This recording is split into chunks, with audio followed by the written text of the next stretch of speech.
नमस्कार दोस्तों, न्यू प्रगति ट्यूटोरियल में आप सभी का स्वागत है। आज हम इस वीडियो के माध्यम से जानेंगे लिपि, यानी लिपि के अंदर जितने भी लिपियाँ आती है वो सब हम जानने का प्रयास करेंगे। जैसे कि देवनागरी लिपि हो गया, रोमन लिपि हो गया, यह सभी लिपियों के बारे में आज हम जानेंगे। तो आइए अब हम वीडियो स्टार्ट करते हैं। सबसे पहले हम जानेंगे भाषा। भाषा किसे कहते हैं? यानी मनुष्य अपने भाव विचार को बोलकर या लिखकर जिस भी माध्यम से किसी दूसरे व्यक्ति को बताने की प्रयास करता है उसे ही भाषा कहते हैं। भाषा मुख्यतः दो प्रकार का होता है, मौखिक भाषा और लिखित भाषा।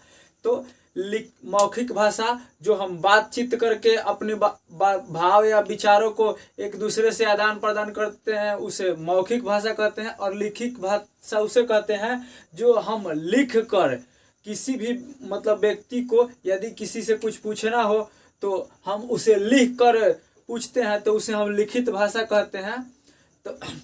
तो आइए हम जानते हैं लिपि। तो हमें भाषा इसलिए जानना जरूरी है क्योंकि लिपि का संबंध भी भाषा से ही है। लिखित भाषा यानी जिस भाषा या जिस वस्तु को हम लिख कर बताते हैं किसी को, या लिखने में जो चिन्ह का प्रयोग होता है उसे ही हम लिपि कहते हैं। यानी किसी भी भाषा को लिखने के लिए जिस चिन्ह का प्रयोग किया जाता है उसे ही लिपि कहते हैं। भारतीय संविधान के 8वीं अनुसूची में 22 भाषाओं का उल्लेख है। प्रारंभ में तो इसकी संख्या 14 थी, लेकिन वर्तमान में भारतीय संविधान के 8वीं अनुसूची में 22 भाषाओं का उल्लेख किया गया है। और सबसे पहले ब्राह्मी लिपि से सभी लिपियों का प्रारंभ हुआ, और जिसका प्रारंभ वैदिक आर्यों ने किया। यानी ब्राह्मी लिपि का प्रारंभ वैदिक आर्यों ने प्रारंभ किया, जो कि सभी लिपियों का शुरुआत इसके बाद ही हुआ। यानी ब्राह्मी लिपि से ही सभी लिपियों का शुरुआत हुआ। तो आज हम विशेष करके देवनागरी लिपि के बारे में जानेंगे, जो कि हिंदी एवं संस्कृत, ऐसे तो बहुत सारे लिपि भाषा आते हैं जो कि देवनागरी लिपि के अंतर्गत आते हैं, लेकिन मुख्यतः आज हम दो भाषाओं को जानेंगे, जैसे कि संस्कृत और हिंदी। यह दोनों देवनागरी लिपि के अंतर्गत आते हैं, जो कि बाईं से दाएं की ओर लिखा जाता है। और जैसे कि उर्दू हो गया, रोमन लिपि में लिखा जाता है, जो कि दाईं से बाईं की ओर लिखा जाता है। ऐसे ही चीनी और नेपाली जो हो गया, चीनी और जापानी जो भाषा हो गया, यह ऊपर से नीचे की ओर लिखा जाता है। तो आइए अब हम बोर्ड पे देखते हैं, यानी परिभाषा के रूप में कैसे लिखते हैं उसे हम जानने का प्रयास करते हैं। तो सबसे पहला है हमारा लिपि। लिपि को ही हम लेखन प्रणाली भी कहते हैं। कहीं कहीं यह चीज हमें देखने को मिलता है। एक भाषा को लिखने के लिए जिस चिन्ह का प्रयोग किया जाता है उसे लिपि कहते हैं। यानी एक भाषा को, किसी भी भाषा को लिखने की ढंग या किसी भी भाषा को लिखने के लिए जिस चिन्ह का प्रयोग किया जाता है उसे लिपि कहते हैं। तो यह हमारा लिपि का परिभाषा क्लियर हो गया। अब नेक्स्ट है भारतीय संविधान के 8वीं अनुसूची। भारतीय संविधान के 8वीं अनुसूची में, यानी 8वीं अनुसूची में प्रारंभ में तो 14 भाषाएं थी, लेकिन वर्तमान में 22 भाषाएं हैं। यानी पहले भारतीय संविधान में 14 भाषाओं को ही मान्यता प्राप्त था, लेकिन बाद में संशोधन होने के बाद 22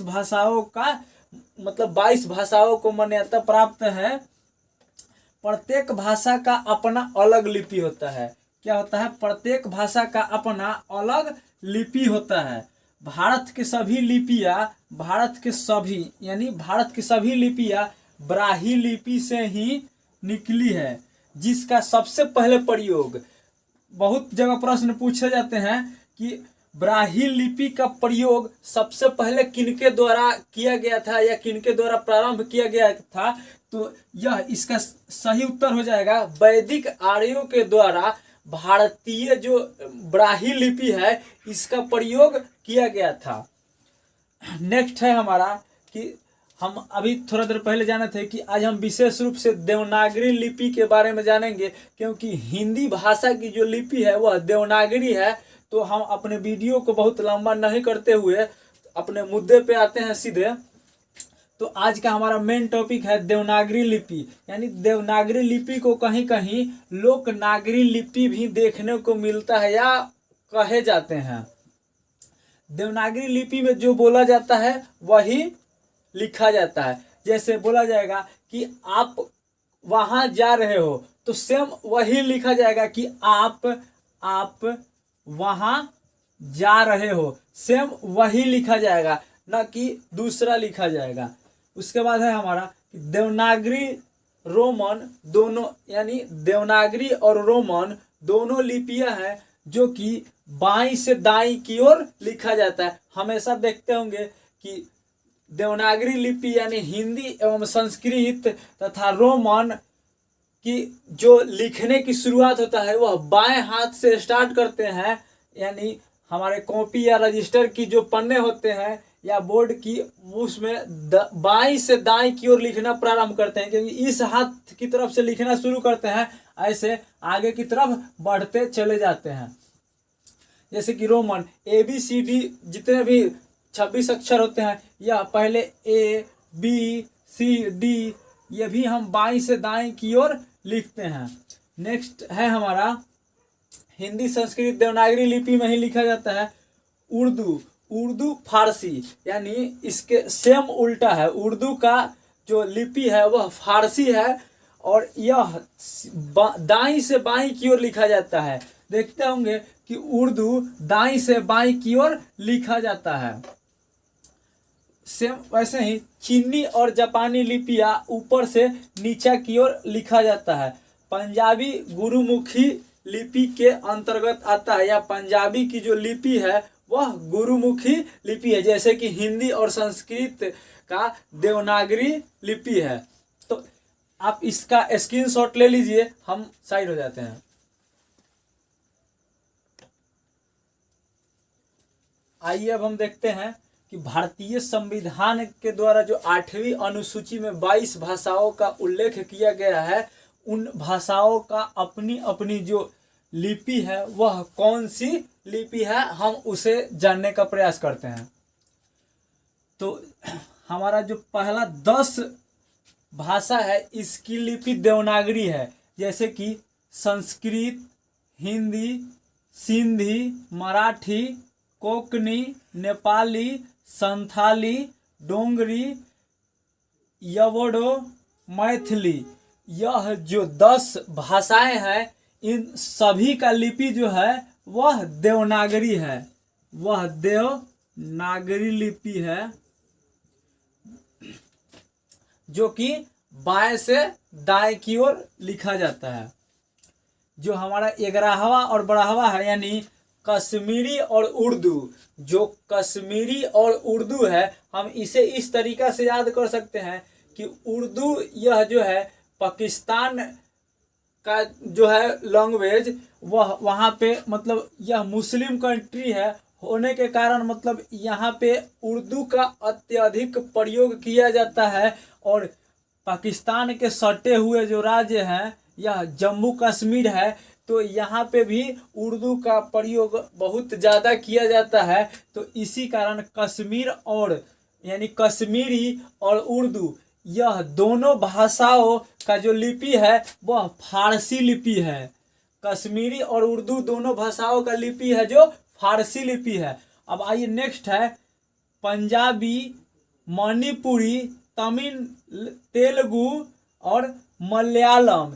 इनके साथ कन्नड़ का भी कहीं कहीं कन्नड़ लिपि है और कहीं कहीं ब्राही लिपि है। यानी यह जो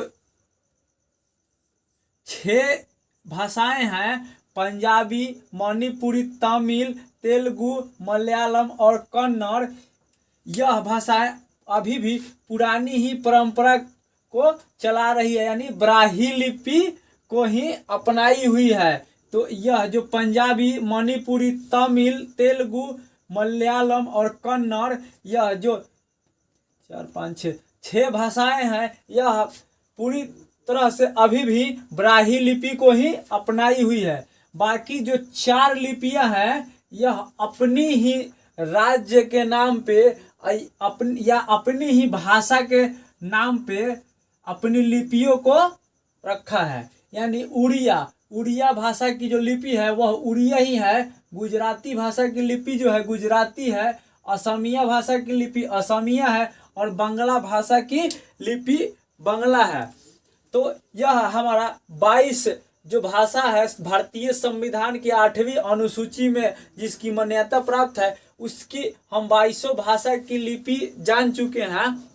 यदि आपको इसी प्रकार की नई नई वीडियो चाहिए तो हमारे वीडियो को लाइक तथा अपने दोस्तों के पास शेयर करना ना भूलें। यदि आप हमारे वीडियो पे नए हैं तो हमारे चैनल को सब्सक्राइब करना ना भूलें, क्योंकि जितना भी वीडियो पे लाइक हो उतना ही और नया वीडियो बनाने का उत्साह मिलता है। यदि इस वीडियो में किसी प्रकार की त्रुटि हो गई हो तो आप हमें कमेंट बॉक्स में कमेंट कर सकते हैं, और यदि इसी प्रकार की या आपको और नई वीडियो चाहिए तो आप हमें कमेंट बॉक्स में कमेंट कर सकते हैं, या किसी भी प्रकार की प्रश्नों को यदि आपको उत्तर चाहिए तो आप हमारे पर्सनल व्हाट्सएप नंबर पे कांटेक्ट कर सकते हैं, जो कि नंबर है, एक बार आप नोट कर लीजिएगा,